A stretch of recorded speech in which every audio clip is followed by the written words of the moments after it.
Break के बाद एक बार फिर आपका स्वागत है। आप देख रहे हैं कहानी कुर्सी की। चर्चा जारी है और बीजेपी का मंथन भी जारी है। मंथन इस बात पर हो रहा है उत्तर प्रदेश में परफॉर्मेंस क्यों खराब रहा।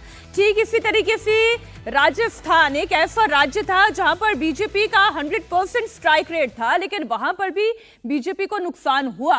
और कहने वाले तो ये भी कह रहे हैं कि नुकसान पहुंचाने वाले भी अपने ही हैं। यहां पर भी भीतर घात हुआ। मंच की तस्वीर आप देखिए, यहां पर आपको मुख्यमंत्री भजनलाल जी दिखाई दे रहे हैं, शिवराज सिंह चौहान भी यहां पर भेजे गए हैं, वसुंधरा राजे यहां पर दिखाई दे रही हैं।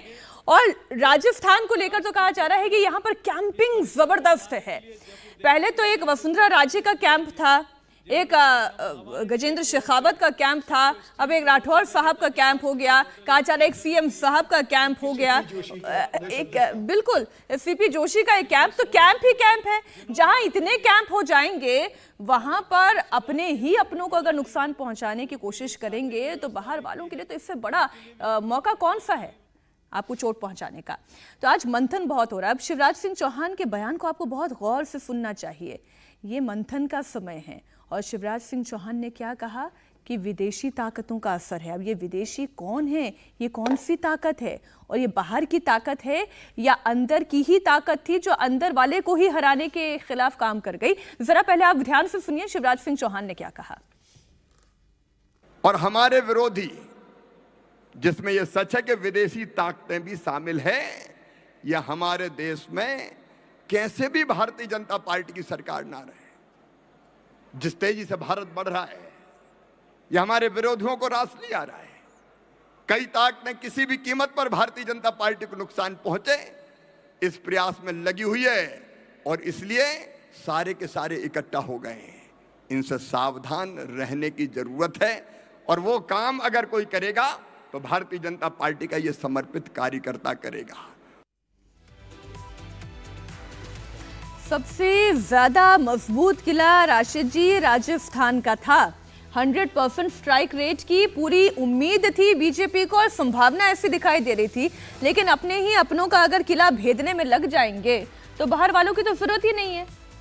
जी मीनाक्षी, देखिए बड़ा आपने महत्वपूर्ण प्रश्न उठाया है। और जो वहाँ के ज़्यादातर लोगों का आकलन था कि राजस्थान में भाजपा का प्रदर्शन बहुत अच्छा होगा, और पिछले 2 चुनाव में बहुत अच्छा लोकसभा में रहा था, 14 में और 19 में बिल्कुल शून्य जो था विपक्ष को मिला था। अब इतनी बड़ी संख्या में सीटें मिली, यहाँ तक कि कांग्रेस तो छोड़िए कम्युनिस्ट पार्टी भी जीत गई।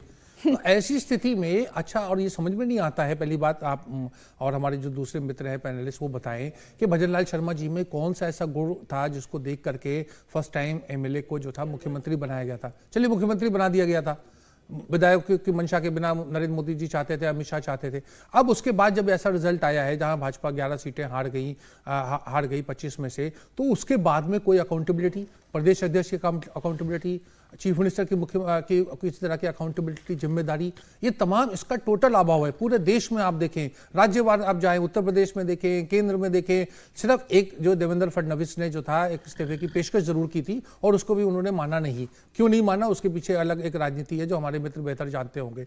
तो इस तरीके का पूरा देखिए भाजपा में जो मुझे लग रहा है पूरा लीपापोती का माहौल है। और ये हमारे जो भूतपूर्व मुख्यमंत्री मध्य प्रदेश के तो बड़ी दूर की कौड़ी लेके आए, विदेशी ताकतें। मीनाक्षी, बड़ा संगीन मामला है। अमित शाह जी देश के मुख्यमंत्री हैं और देश के गृह मंत्री हैं, राजनाथ सिंह देश के गृह मंत्री हैं, रक्षा मंत्री है, तमाम प्रधानमंत्री नरेंद्र मोदी हैं। कौन सी विदेशी ताकतें हैं जो यहाँ आकर के इतना जमावड़ा करके काम कर रही है? सीबीआई, ईडी, तमाम एजेंसी। ये बात कहने के लिए हो सकता है बैलेंसिंग एक्ट के लिए या संगठन को मजबूत करने के लिए। एक मैं समीर जी आपके पास आ रही हूँ। आप विदेश को तो आप छोड़ ही दीजिए ना, विदेशी कौन सी ताकत है? एक राज्य में 100% स्ट्राइक रेट वाले राज्य में कितने कैंप आप बनाएंगे, और उसे भी आप बैलेंस करने की कोशिश कर रहे हैं। शिवराज सिंह चौहान, वसुंधरा राजे जैसे ही वहां पर मंच पर आती हैं, वो हिस्सा हमने नहीं दिखाया दर्शकों को, लेकिन जिस वक्त ये पूरा कार्यक्रम चल रहा था, जैसे ही वसुंधरा राजे मंच पर आई, उससे पहले तक तो भजनलाल जी की तारीफ चल रही थी। वसुंधरा राजे जी के आते ही उनकी तारीफ करने लगे शिवराज जी, कहने लगे कि वसुंधरा राजे जी भी बहुत अच्छा काम कर रही हैं प्रदेश के लिए। ये बैलेंसिंग एक्ट जो करने के लिए गए हैं शिवराज जी, क्या उससे कमियां दूर हो जाएंगी? देखिए, शिवराज सिंह चौहान को तो मतलब अभी झारखंड का चुनाव प्रभारी बनाया है। अब वो राजस्थान की राजनीति के अंदर हस्तक्षेप कर रहे हैं जाकर। जिस तरीके से शिवराज सिंह ने बयान दिया है, मुझे लग रहा है शिवराज सिंह जैसे नेताओं को और भारतीय जनता पार्टी के वरिष्ठ नेताओं को इस तरह के बयानों से बचना चाहिए। आप ये कह दोगे कि कांग्रेस जीतेगी तो पाकिस्तान में फटाके फूटेंगे, भारतीय जनता पार्टी भारत में हारेगी तो पाकिस्तान में खुशी मनेगी, इन बयानों से आप बचिए। राजस्थान में आपका 10% का वोट बैंक टूटा है, आप उसकी चिंता कीजिए कि आपका 10% वोट खो गया। क्यों आपसे जाट नाराज हो गया, क्यों आपसे गुर्जर नाराज है? आप इस बात की चिंता कीजिए कि क्यों आपने राहुल कस्बा का टिकट काटा, उसके बाद राहुल कस्बा वहां जीतते हैं और पास की 3 से 4 सीटें जितवा देते हैं। आप इस बात की चिंता कीजिए कि पूर्वी राजस्थान की 5 में से 4 सीटें कांग्रेस जीत जाती है। आप इस बात की चिंता कीजिए कि वसुंधरा राजे जो राजस्थान की इतनी बड़ी नेता है, वह अपने बेटे के सीट पर चुनाव प्रचार करने के अलावा किसी और सीट पर चुनाव प्रचार नहीं गई। क्यों पार्टी ने वसुंधरा राजे को अन्य सीटों पर चुनाव प्रचार करने के लिए नहीं भेजा? मुझे लग रहा है कि भारतीय जनता पार्टी हार का अकाउंटेबिलिटी तय करना चाहिए। प्रदेश अध्यक्ष सीपी जोशी से आप पूछिए, आपके पास संगठन महामंत्री से आप पूछिए, चुनाव के पहले वहां संगठन महामंत्री को आप वहां से शिफ्ट तो होते ही वहां से शिफ्ट कर देते हो। आपके पास संगठन नहीं है, आपने संघ कितनी बैठकें की? क्षेत्र के प्रचारकों के साथ, संघ के प्रांत प्रचारकों के साथ, संघ के कार्यकर्ताओं के साथ राजस्थान में भारतीय जनता पार्टी के नेताओं ने कितनी बैठक की? भारतीय जनता पार्टी इस बात को बताए। आप अपने कार्यकर्ताओं से मिल नहीं रहे हो। मंडल अध्यक्ष लिखकर दे रहा है राजस्थान के कि आप जिन लोगों को टिकट दे रहे हो ये चुनाव हारेंगे, हम इनकी जिम्मेदारी नहीं ले सकते, हमारे मंडल में ही हारेंगे, उसके बाद आप उनको टिकट दे रहे हो। जमीनी कार्यकर्ता से जिलाध्यक्ष तैयार नहीं है, मंडल अध्यक्ष तैयार नहीं है, आपका कार्यकर्ता तैयार नहीं है, वहां के संघ के स्वयंसेवक तैयार नहीं है, उसके बाद भी आप ऊपर से कांग्रेस से लाकर उसको प्रत्याशी के रूप में थोप देते हो और हार जाते हो तो कहते हो कि विदेशी ताकतें सक्रिय थी। क्या अपने कार्यकर्ताओं को विदेशी ताकतें बताने की स्थिति में पहुंच गए हो आप?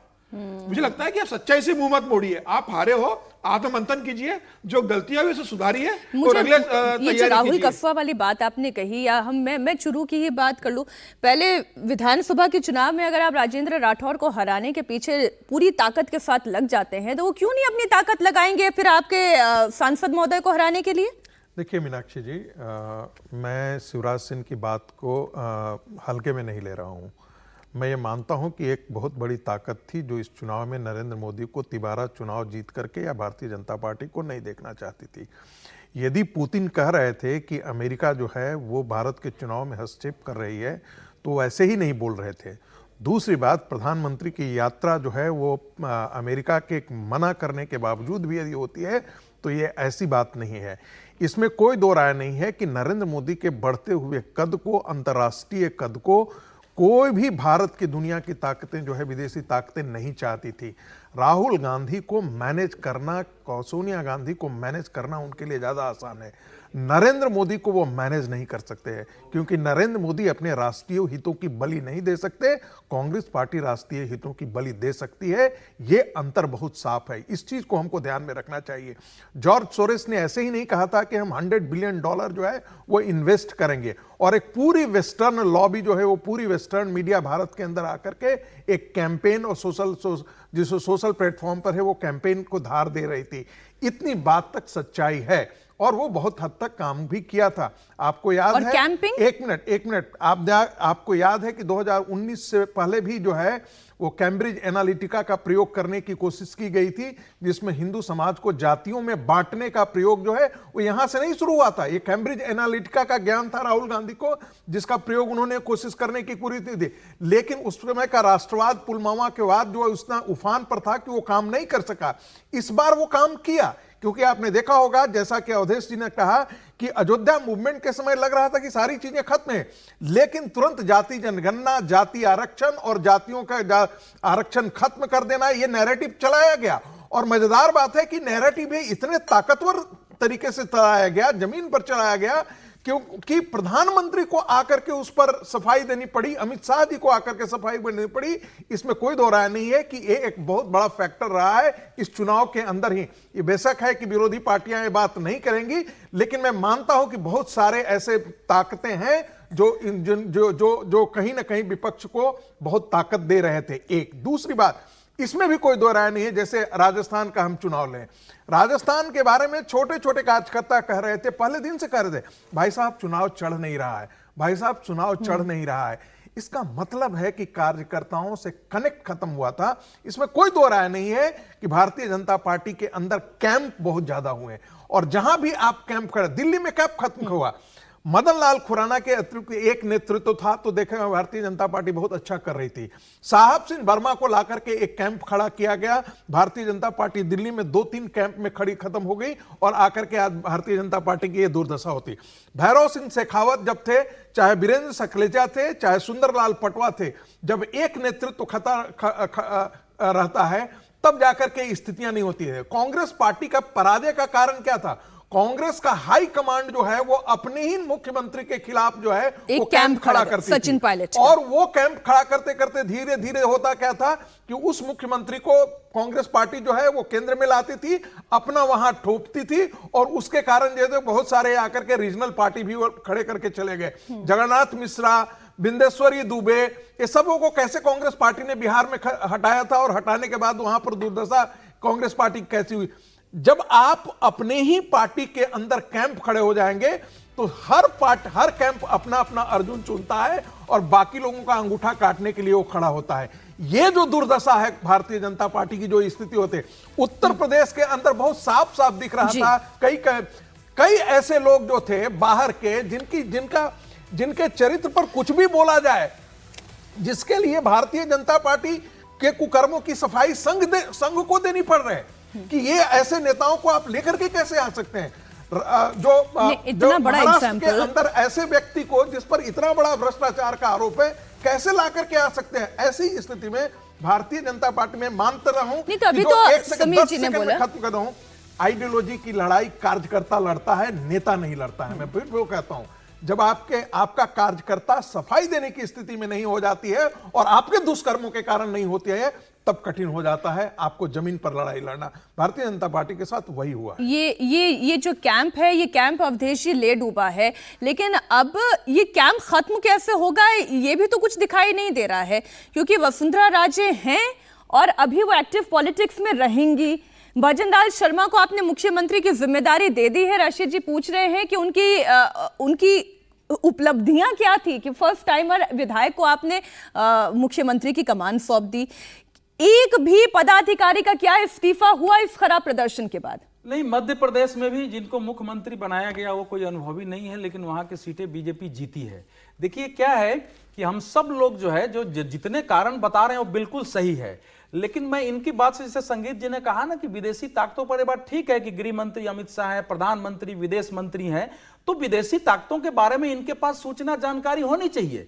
लेकिन आज के दौर में अगर हम ये मानते हैं कि विदेशी ताकतें दूसरे देश के चुनाव में भूमिका नहीं निभाती हैं और हम हास्य पर उसको उड़ा देते हैं, तो यह सच नहीं है। सभी देशों में हो रहा है और यह बात सच है कि वर्तमान भारत को इस समय अमेरिका का जो डेमोक्रेट प्रशासन है या जर्मनी का प्रशासन है या ऐसे बहुत सारी, चीन को तो अलग छोड़ दीजिए, वो किसी सूरत में अवधेश जी देखिए, मुझे अब इससे काउंटर करना पड़ेगा। मैं इसलिए नहीं, सुनिए ना अवधेश जी, बीजेपी इस दुनिया की सबसे बड़ी पार्टी है, मानते हैं ना? हाँ, इतनी बड़ी पार्टी होने के बावजूद अगर इस नैरेटिव को वो काउंटर नहीं कर पाई, अपनी इनफाइट की वजह से नहीं कर पाई ना। बात पर आ तो रहा हूं, लेकिन यही स्थिति 2019 में भी थी।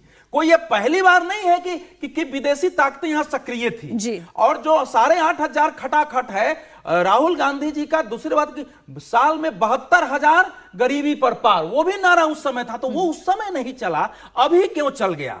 इस समय विदेशी ताकतें क्यों सफल हो गई? ये महत्वपूर्ण विषय है विचार करने का। और वो बातें आप देखिए कि जो लोग नीति रणनीति बना रहे थे, इस प्रकार से जो हम तस्वीर देख रहे हैं, क्या ऐसे चुनावी मंथन हो सकता है?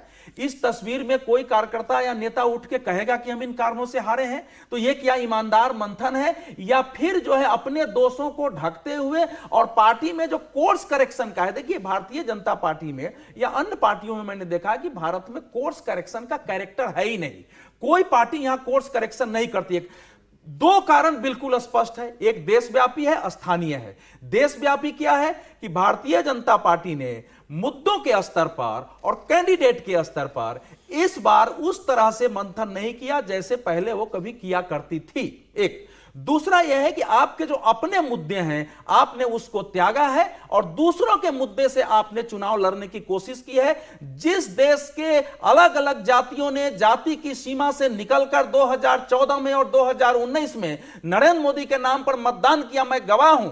उत्तर प्रदेश में आप भी उस समय उसी टेलीविजन में थी, हम लोग भी थे, मेरे पास फोन आते थे यादवों के कि इस बार हम लोग नरेंद्र मोदी को ही सर वोट देने जा रहे हैं, अखिलेश जी को हम विधानसभा में देंगे। जो वो बिहार में आप परिणाम देख लीजिए, यादवों तक ने वोट दिया था, वो फिर जाति पर क्यों लौटा है, एक बड़ा प्रश्न है। और वो यही प्रश्न है कि जब आप अपने आप के अपने कार्यकर्ताओं से, अपने विचारधारा से अलग हटते हुए कुछ दूसरा पार्टी का ढांचा एक बनाने की कोशिश करते हैं, उसके अनुरूप आप बाहर के नेताओं को लाते हैं, उसके अनुरूप कैंडिडेट देते हैं, उसके अनुरूप अब राज्यों में नेतृत्व विकसित करते हैं कि भविष्य का हमारा बीजेपी ये है, तो आपका स्थानीय स्तर से संबंध कटता है और फिर आप तक फीडबैक नहीं पहुंच पाता है कि हम किसको टिकट दे रहे हैं। इस बार मैं बता रहा हूं, मैं ऐसे कैंडिडेट को जानता हूं कि जिसने टिकट मांगा ही नहीं उसको टिकट मिले हैं। और ये पिछली बार ब्रेक में हम लोग बात कर रहे थे, अशोक चौहान और आरपीएन सिंह को राज्यसभा भेजना पूरे देश के बीजेपी वर्कर के लिए मुद्दा बन गया था कि भाई एक लाइन 5-10% जो कार्यकर्ता होता है मीनाक्षी,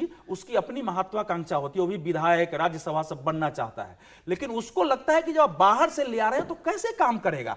तो इसलिए मुद्दों के स्तर पर बीजेपी चूंकि है, नैरेटिव के स्तर पर सफल है, तो आपका सोशल मीडिया कहां कमजोर पड़ा हुआ था, नेतृत्व के स्तर पर चेहरे राज्य में ऐसे नहीं दिख रहे थे जिनको देख के कार्यकर्ताओं में उत्साह पैदा हो, वो काम करें। इस कारण से नैरेटिव का मुकाबला नहीं हो सका। अच्छा सर, उत्तर प्रदेश में तो चेहरे का कोई संकट नहीं था, लेकिन मैं एक बार झारखंड पे भी इसलिए विषय पर चर्चा करना चाह रही हूँ। चलिए, हाँ, हमने देखा कि कैंपिंग की ये जो व्यवस्था थी वो बीजेपी को राजस्थान में ले डूबी, लेकिन झारखंड में क्या समस्या है, इस पर भी मंथन करना आवश्यक है और बीजेपी भी ये मंथन कर रही है। अब देखिए, हेमंत सोरेन की आज एक तस्वीर जो है वो कम से कम सोशल मीडिया पर तो सभी ने देखी होगी, किस तरीके से हेमंत सोरेन खुद मंदिर जा रहे हैं, त्रिपुंड लगा रहे हैं। अब देखिए, ये तस्वीरें हम पहले कहते थे कि केवल राहुल गांधी के सामने आ रही हैं, नहीं, ये हेमंत सोरेन की भी सामने आ रही है। ये जो 36% वोट हासिल किया ये राशिद जी राहुल गांधी ने, वो जो तस्वीर राहुल गांधी की है उसका ये एक्सटेंडेड वर्जन अब कुछ नजर आ रहा है जो हेमंत सोरेन भी कर रहे हैं। ऐसा लग रहा है वो जो पिछड़ा, दलित, आदिवासी, अल्पसंख्यक, ये जो कॉम्बिनेशन इस वक्त इंडिया ब्लॉक के लिए काम कर रहा है, उसमें वो तमाम हिंदू जो अभी बीजेपी से छिटक गए हैं, उनके लिए एक द्वार खोल रहा है कि आप भी आइए, इंडिया ब्लॉक में जुड़िए। जी मीनाक्षी, देखिए, हेमंत सोरेन का ये हक बनता है, उनका एक विवेक है जिसके हिसाब से अगर वो धार्मिक मान्यताओं को, आस्था को वो महत्व दे रहे हैं और जनता के सामने अपने आप को उस तरह से प्रस्तुत कर रहे हैं, वो बिल्कुल उनका हक बनता है। और उनको भी ये एक पिच है जिस पिच के ऊपर अगर एक पक्ष बैटिंग करके जा चुका है तो दूसरा पक्ष भी उसके ऊपर बैटिंग करने के लिए बिल्कुल उसको पूरा स्वतंत्रता है और वो करे, और क्यों नहीं। इसीलिए तो मैं कह रहा हूँ बार बार कि जो उमा भारती ने कहा है, भाजपा उस चीज़ का संज्ञान नहीं ले रही है। भाजपा अभी भी मान के चल रही है कि धर्म विशेष, समुदाय विशेष के व्यक्ति जो हैं, चाहे वो जो भी उनका जाति संबंध का संबंध हो, वो केवल और केवल इस धारणा के ऊपर कि भाजपा जो है वो धर्म विशेष की हितैषी है, उस पर वोट डालेंगे, वोट देंगे, चाहे कुछ भी अर्थव्यवस्था की जो भी सिचुएशन हो, जो भी उनका अपना जो रोजमर्रा की जिंदगी में जो भी उतार चढ़ाव आ रहे हैं, उससे कोई फर्क नहीं पड़ेगा। इस धारणा को भाजपा को बदलना पड़ेगा और तमाम समुदाय को लेकर के साथ लेकर चलना पड़ेगा। केवल स्लोगन की बात नहीं होती। देश में चुनाव होते हैं, राज्यों में चुनाव होते हैं, आप देखेंगी कि देखिए इस बार भी जो एनडीए से जो चुनाव जीते हैं पूरे देश में, उसमें कोई भी मुस्लिम धर्म छोड़िए, कोई भी अल्पसंख्यक नहीं जीता है, जो एनडीए की जो फिगर है। और लोकसभा के चुनाव की मैं बात कर रहा हूं, तो ये चिंता का विषय है, चिंतन का विषय है। इसके ऊपर बात नहीं होती है। बात किसके ऊपर हो रही है कि साहब विदेशी ताकतें आ गई। अरे विदेशी ताकतों का कहना, जो कह रहे हैं कि इतने बिलियन डॉलर वगैरह इस्तेमाल हुए, वही मैं कह रहा हूं, ईडी सीबीआई केवल वो हेमंत सोरेन और जो अरविंद केजरीवाल के पीछे पड़ने के लिए पड़ी हुई है। उनका भी ये काम है, ये बड़ा गंभीर विषय है अगर ऐसा हो रहा है। दूसरी बात यह है कि विश्व में लोकतंत्र है, लोकतंत्र में तमाम चीज़ों का सोशल मीडिया से, अखबारों से, किताबों से विचारों का जो होता है आदान प्रदान होता है, उस पर कोई अनुचित बात नहीं है अगर कोई ऐसी बात हो रही है। देखिए भाजपा के साथ इस समय सबसे बड़ी समस्या ये है कि वो अपनी खुद स्थिति का ठीक से, जैसे मैं बार बार कह रहा हूँ, आकलन नहीं कर पा रही है। वो दूसरों के ऊपर दोष देना चाहती है, अपने हालात को, जैसे इंदिरा गांधी कहती थी, मीनाक्षी, मैंने क्योंकि इंदिरा गांधी का काम का काफी अध्ययन किया है और उनके ऊपर किताब भी मैंने लिखी है। उनका क्या होता था, कोई भी विषम परिस्थिति आती थी, क्या कहते थे, फॉरेन हैंड, फॉरेन हैंड।